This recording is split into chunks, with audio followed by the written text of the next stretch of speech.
President Moon Jae-in spoke with his Chinese and Japanese counterparts on Thursday. They discussed matters of both international and regional significance and vowed to maintain close diplomatic ties. Jung-soo starts us off with the phone meetings.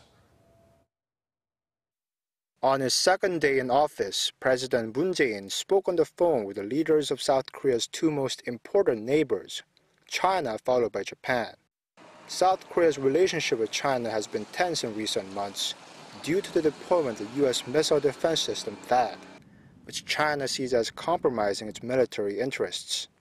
Presidents Moon and Xi began their conversation at around noon and spoke for about 40 minutes.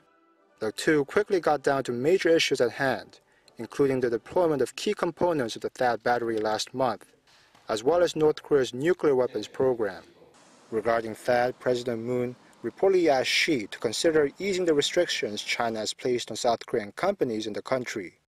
He also told President Xi that the controversy over THAAD could be resolved much more efficiently if North Korea would stop its missile tests, the latest of which occurred less than 2 weeks ago.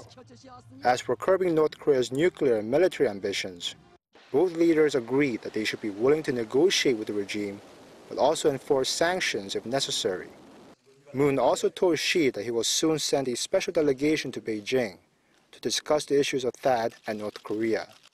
And just hours later, Moon spoke with Japanese Prime Minister Shinzo Abe, where they promised to work on improving bilateral ties.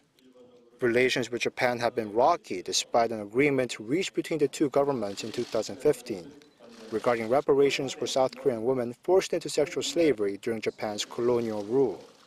Moon informed Abe that the majority of Korean people are not satisfied with the agreement, in which Japan declined to admit legal responsibility for the violation of those women and girls, and also refused to characterize the deal's transfer of some $8.3 million to the Korean government as compensation for the victims. Abe in return told Moon that the signed agreement should be respected, but also invited the South Korean president to visit Tokyo for further talks.